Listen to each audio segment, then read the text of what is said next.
جو سر کے بال مبارک تھے اس کے بارے میں 3 طرح کے الفاظ آئے ہیں. آپ صلی اللہ علیہ وسلم نے 3 طرح کے بال رکھے ہیں: جمہ، لمہ، وفرہ. جمہ، لمہ اور وفرہ آپ صلی اللہ علیہ وسلم کے بالوں کی کیفیت تھی.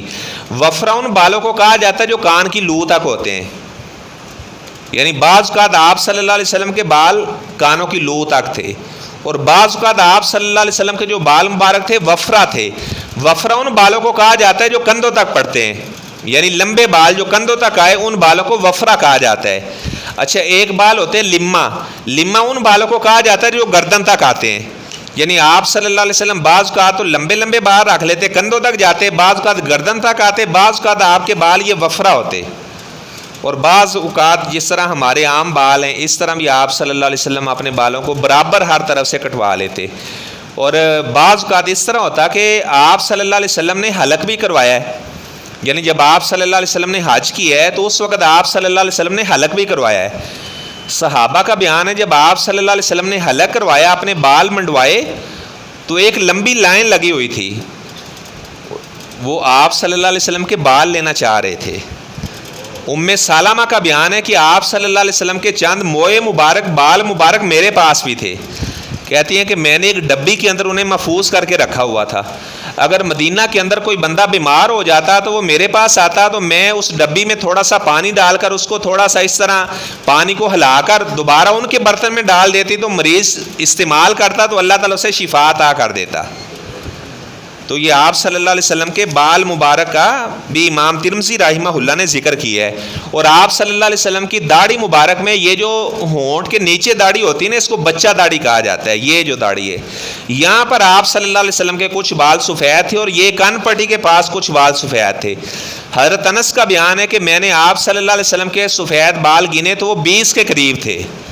ایک صحابی کہتا ہے میں نے جب گنے تو 14 بال آپ صلی اللہ علیہ وسلم کے سفید تھے، 14 بال.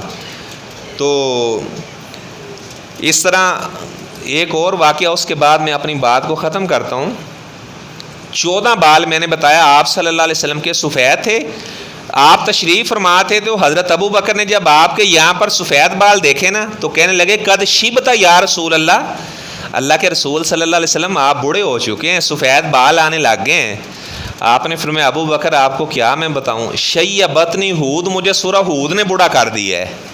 جب میں اس میں پڑھتا ہوں کہ اللہ تعالیٰ نے کس طرح شعیب علیہ السلام کی قوم کو عذاب دیا، کس طرح اللہ تعالیٰ نے ہود علیہ السلام کی قوم کو عذاب دیا، کس طرح اللہ تعالیٰ نے صالح علیہ السلام کی قوم کو عذاب دیا، جب وہ منظر میرے سامنے آتے ہیں تو اس وجہ سے، غم کی وجہ سے میں بوڑھا ہو چکا ہوں. ہم بھی بوڑھے ہو رہے ہوتے ہیں لیکن ایسی باتیں سوچ سوچ کر کہ میرے پاس تو ابھی 4 کروڑ ہے، 8 کیسے بنے گا.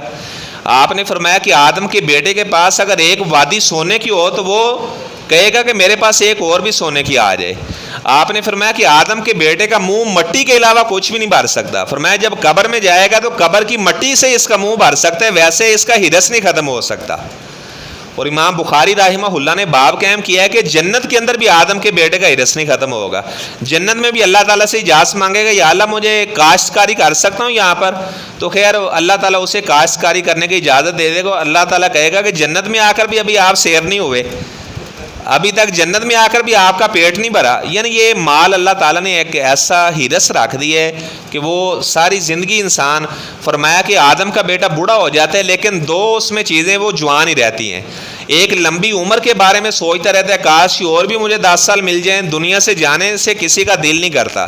اور دوسرا یہ ہے کہ وہ مال کے بارے میں بھی ہرس کرتا رہتا ہے کہ مجھے اور بھی مال مل جائے. اس لیے اگر بوڑھے والدین ہیں نا، آپ چاہے جتنے بھی اچھے کھانے کھلاتے ہیں ان کو پیسے بھی آپ دیا کریں، مگر نہ بعض لوگ کہتے ہیں اتنی تو سہولتیں دی ہوئی ہیں، ڈرائیور دیا ہوا ہے، گاڑی دیا، بھائی آپ پیسے آپ نے جیب میں رکھ کر کیا کرنا ہے. ان کو بھی شوق ہوتا ہے، ان کی جیب کے اندر بھی پیسے ڈالا کریں. تو خیر آخری بات کے بعد